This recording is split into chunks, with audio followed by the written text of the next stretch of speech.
Happy Halloween and Merry Christmas. You heard me right, because I know you know that Mariah Carey's All I Want for Christmas is waiting right outside of our door as soon as our calendar turned to November. So here is a seasonal greeting from me to you. Trick or treat and happy holidays.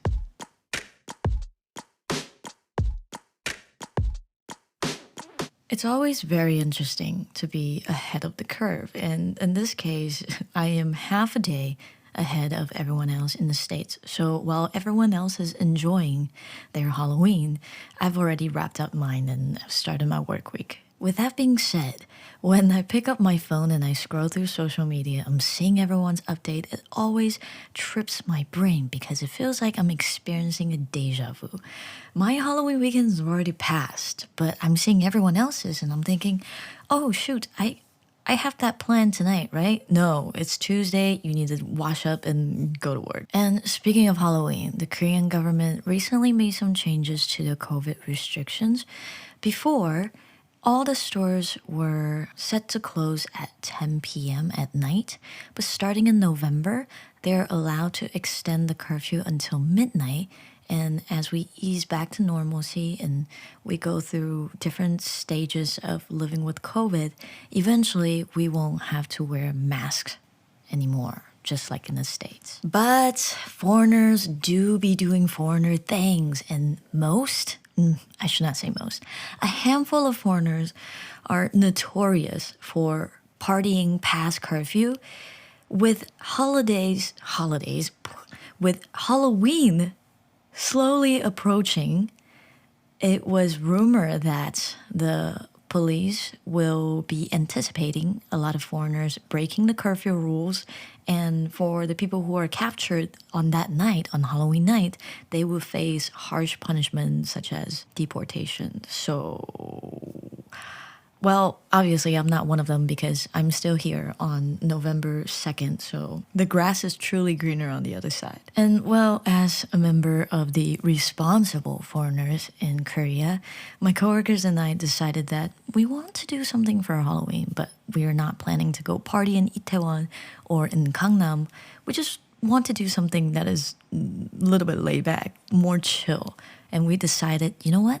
Let us all go to Han River together and just have a picnic, play some games, chat, and perhaps have a meal after. And in that way, we celebrate Halloween in a peaceful manner. I know I've probably mentioned Han River on several occasions, but I just can't stress enough how peaceful that place is. Just being at the river, doing something or doing nothing gives me immense amount of just tranquility. So, my fellow listeners, if you ever get the chance to visit Korea, please come visit the Han River. The river by itself, it's just a river and may not be the clearest river, but you can do many things along the river. You can ride a bicycle, what is that thing called where you have two people ride together? Attendant? Attendant? Not attendant. Oh dear, what is it? Oh no. Also, police is outside, is probably trying to catch some foreigners because it's past 10. Let's see. Two people bicycle. We talked about this before. We talked about it the day that we were there. What is it called? It is called a tandem, not a tendon. A tandem bike. Oh my goodness. I can't. I need to take a break. Anyhow, allow me to bring you back to my October 30th, the day with our scheduled Han River date. How many of us? I think in total was 6 of us with the restriction. If you have fully vaccinated individuals, you can have more people in the gathering, up to 10. And we had 6 people, and I believe all of us, maybe 5 out of 6 were fully vaccinated. So we brought out 3 picnic mats and we picked a spot on the river at around 3 or 4 p.m. in the afternoon. Usually it's already busy by then. If I go by myself, I tend to go early in the morning, around 10, and I would stay there until 2 when it gets hot. But autumn is here and it's kind of chilly. Even when we went out there at 4, the weather was still pretty nice. It's not too sunny, it's not too hot. In fact, it was actually a little bit cold. Perfect day calls for perfect plan. Before we left our apartments, we actually all lived together in the same complex, so we plan on going there and coming back together. We decided in our chat, we started a poll. We wanted to know which game we should bring to the river because we don't want to bring everything. One of us have lots of games, and she's like, I'm not trying to take a backpack. But in the end, we actually took a backpack because it was a lot of stuff.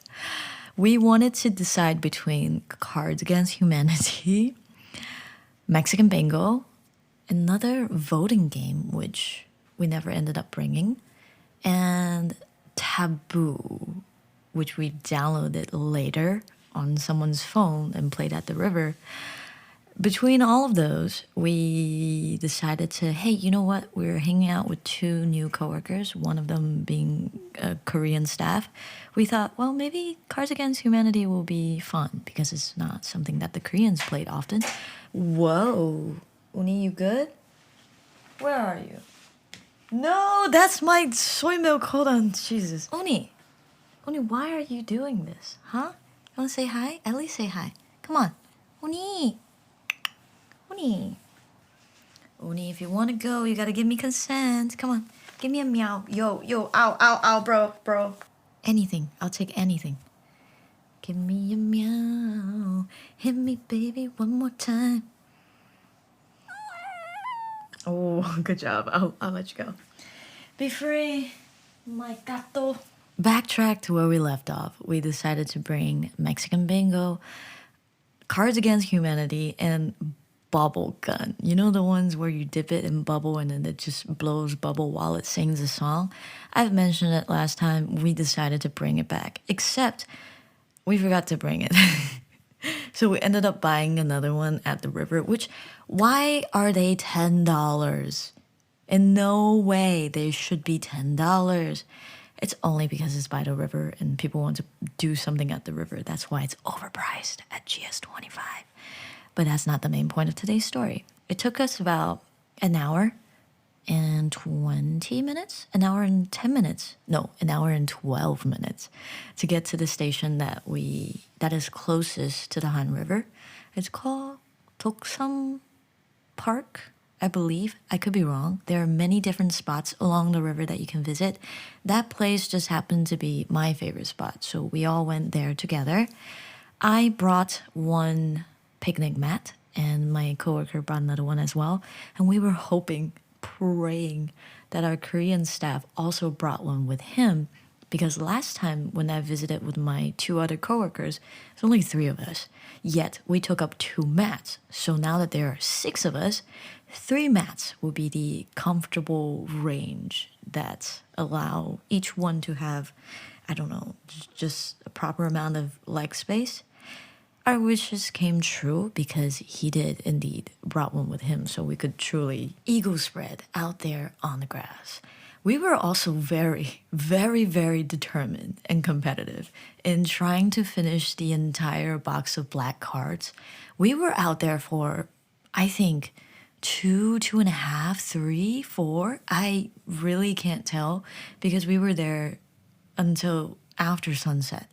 I had no concept of time except the changes in temperature because it got so cold once the sun was gone. I felt winter on my skin, in my bones. And as the night went on, we were kind of getting hungry and we were thinking, well, should we order out here, have them deliver to us on the grass, which is apparently possible, but I know it's very difficult, especially in the dark.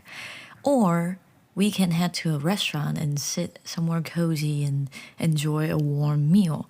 I was leaning towards the latter because I was wearing t-shirt and a hoodie and jeans, yet I still felt really cold outside. I was hoping that we would move somewhere indoors so I didn't become a popsicle out there. Luckily, a lot of people thought of the same idea, and eventually we all headed to a all-you-can-eat Korean barbecue place somewhere around Kongguk. I think it was Kongguk Station, which is next to, there is a street just full of Chinese food. And I visited that place for my birthday since I was a little bit homesick. I wanted Chinese food. it looked so familiar. I was like, oh wait, I know this street. If I head down further, it's the Chinese place. Anyways, around the corner there is that all you can eat Korean barbecue restaurant, and that was in heaven. We slammed through 3, almost 4 rounds of pork belly and just sliced thinner pieces of pork belly. I'm not gonna lie, I really wanted to go for the 4th round, but for the safety of my belt buckle, I didn't want to bust a button. We settled at 3. At this place, they offered endless Korean barbecue meat for 2 hours. They also have rice, and then there's like a panchan station where you can get all the side dishes like bean sprouts, kimchi, lettuce for the wraps. What else? What else do they have? I couldn't remember because I was the designated, I'm always the designated Korean barbecue person because I am, I guess, the most knowledgeable out of our entire group. And I am always almost, wait, I am almost all, I am almost always the eldest. So it is my job to take care of my dongsengs, to take care of my little ones. So I was just flipping meat, and my other coworkers brought us rice. They also had teriyaki chicken, which was really good, and tteokbokki, which tasted not so great. But I appreciate all you can eat. I mean, it's all you can eat, so I shouldn't have any complaints at all. Oh, since our party had 6 people in it, because of the restriction, we can only sit 3 at a table. So we were split up to group A and group B. I was, I guess you can say, the leader. I was the caretaker for group B. So we're just over here grilling meat. And on the other side, towards the end of the night, they wanted to have a bottle of soju. And to conclude the night, everyone had just a tiny bit of soju together. But before we did that, I just returned from getting like a fresh plate of meat, and suddenly I see a server just standing next to the table and checking everyone's ID because we're gonna order alcohol, so we have to make sure everyone in the party was of age. And then my eyes just bulged. They're like, yeah, just take out your ID. And I look at them and I said, I didn't bring my alien card today. I didn't bring my ARC. And then they were like, we don't know how to solve that problem. And then I suddenly remembered there is this app that you can download to register your vaccination records. And I had that app and I was like, well, I can show you I'm fully vaccinated.